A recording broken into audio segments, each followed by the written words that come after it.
Heavyweight characters in Super Smash Bros. Have either been meta-defining characters in their niche, or they just end up being low tiers. There's a stark difference on what's going to make you a viable heavyweight or a non-viable heavyweight, and it can be for a variety of reasons depending on the game and the character, of course. A heavyweight in Smash can fall under the following tropes: whether they're slow, they have laggy moves, poor approach options, or they're just Brawl Snake with this caked up, broken up tilt. Jokes aside, this video's goal is to show what makes a heavyweight character good and what makes them bad, and why they're more commonly going to end up as a low tier most of the time. In Smash, when you're a token heavyweight, there's positives and negatives on each side. One of the positives of being a heavyweight is the fact that you can live longer per stock than the lighter characters in the cast, but if you're a heavyweight character, you can take those hits and survive, and recover if your recovery is good enough. A clear negative would be that you tend to fall faster than any character weight. Heavyweights like Bowser, Donkey Kong, King K. Rool, your character model is much larger than the rest of the cast,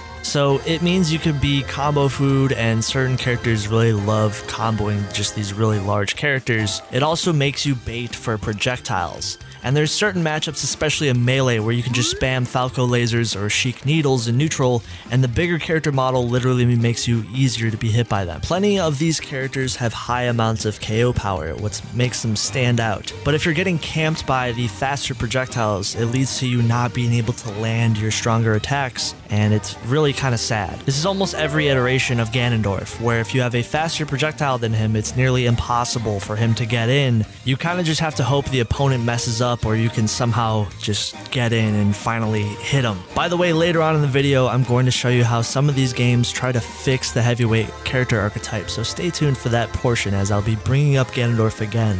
Let's look at another version of a bad heavyweight. Melee Bowser. Melee Bowser is notoriously the worst character in all of Melee, and you could make a strong argument of him being actually one of the worst characters competitively in the entire series. He's that bad. Not only is he a bread and butter slow and laggy character, I feel like they had no idea really how to balance the character until later Smash games where they finally boosted his speed. But in Melee, he's slow, tanky, and sluggish. He has the slowest jump squat in the whole game, being 8 frames.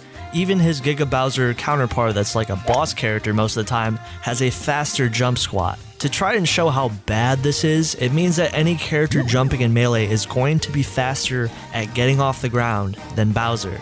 And because Bowser's moves are also laggy on top of this, it almost is not even worth using them because they're so slow and they put Bowser in a disadvantaged state. Even Bowser's grab, where if you miss a dash grab, Bowser literally falls onto the ground. It's an awful grab.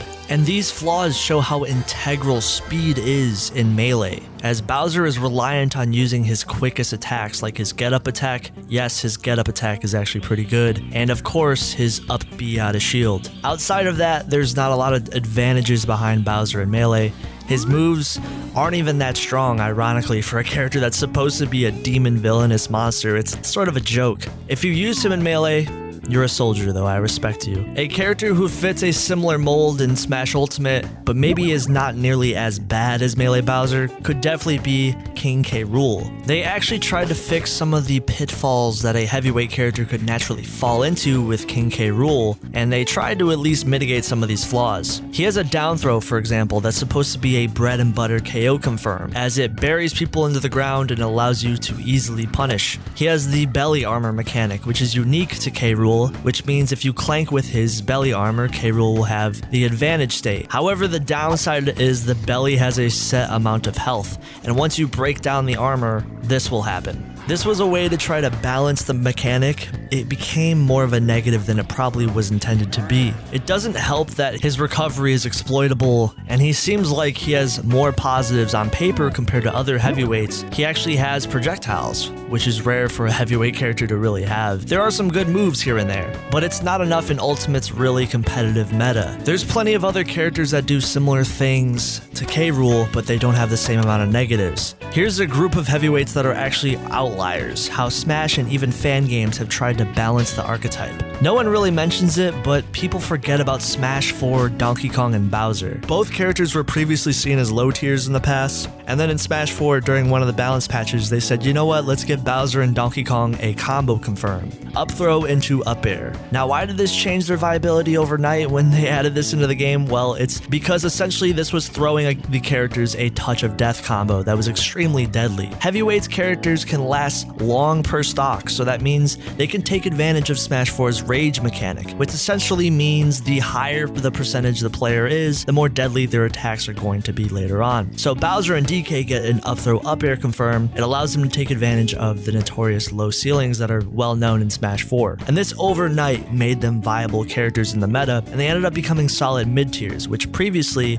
compared to other versions of these characters, is actually not bad at all. Yes, if you're doing the math correctly, they basically gave Diddy Kong Hoo-Ha, the up throw up air that Diddy Kong had early on, to Donkey Kong, and then people just called it the Ding Dong. What's with everyone naming moves after Tasty Cheat? Okay, no, whatever. Some key outliers to the heavyweight archetype that were actually really good could be Brawl Snake or Brawl King Dedede. The reason why these two characters were good was partly because of Brawl's engine and the reliance on chain grabs. Dedede was really good at that, and King Dedede's moves were actually incredibly strong and fast, like his up tilt. He even had one of the best aerials in the game, being his back air, where he could wall of pain opponents off stage until they died. In a weird way, this version of Snake was a mix-up on the archetype. The fact that Snake was so heavy meant he could live for such a long time. And Snake is a character that is notoriously known for being hard to KO for his variety of recovery tools that allow him to blow himself up. Yes, Snake can do that. You're not double taking.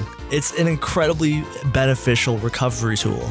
And I wouldn't even call Snake a generic heavyweight character at all, as he clearly has a lot of trap elements that are integral to his character, like his mines and grenades. His moves have little startup, which is surprising for this type of character. He just packs a punch. He's really strong. Oh no, a projectile's coming. What is Snake gonna do? They're gonna camp him. Oh, he can just hold crouch. He has a throw that instantly forces an opponent into a tech chasing situation. He has, of course, his infamous up tilt. First off, why Sakurai? Second off, if you have an up tilt like this, I don't even want to see it. That's how good this is. The hitbox is so janky, it's gigantic. The hitbox comes out before Snake's leg is even fully extended. Yeah, just why? Brawl was a fun game. Similar to Dedede, Snake has plenty of range and moves that have high amounts of advantage because of their speed. Whether it was intentional or not for both of these characters, they actually successfully balanced them as heavyweight characters and made them viable.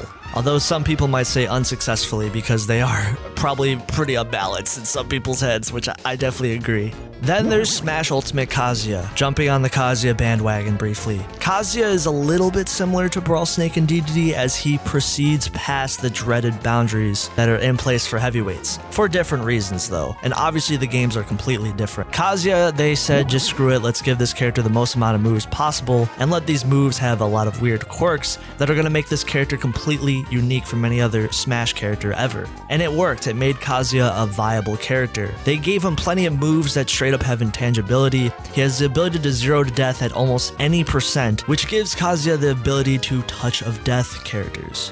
To be honest, is not something you see often in Smash in general, especially for a heavyweight. Sure, they gave him weaknesses like a 7-frame jump squat, lackluster recovery, slow mobility, but he's also just really hard to play. You can't just like pick up Kazuya and just be good overnight. His moveset is completely unique to him and him only. One of the strangest heavyweights in the whole series, but he's obviously a great character and some people even want to ban him. Remember when I mentioned bad versions of Bowser and Ganondorf? The reasons why I mentioned these two characters as they're notoriously bad for multiple Smash games. Ganondorf has been a low tier for multiple games in a row, being the actual worst character in Ultimate. They tried to balance Ganondorf in a similar way to how they did Bowser to try to make him better, like make his moves quicker, like his aerials, more specifically his gnar, giving him a giant sword, which did benefit his smash attacks in the range department. However, there's some glaring flaws to Ganon. Even if we were to nitpick Bowser, he has some similar flaws too, as both these characters are known for their kind of mediocre recovery options and being projectile camped. One of the things they gave Ganondorf was changing his neutral B to a cape attack in Project Plus, where the cape allows him to at least have the option to actually combat projectiles. It's straight from the Legend of Zelda Ganon boss fights. It's a great reference. The move itself isn't broken, as it's better at reflecting some projectiles than others, and you could still say it has weaknesses. At least Ganondorf has a fighting chance now, and he doesn't have to rely on his Power Shield. In Project M, Bowser was actually seen as the worst character in the meta, which kind of was funny because he's terrible in Melee as well. For a long time, they finally said, you know what, let's give this character a glow up. Remove his old neutral B, give him a fireball, boost his speed across the board, and overnight this made Bowser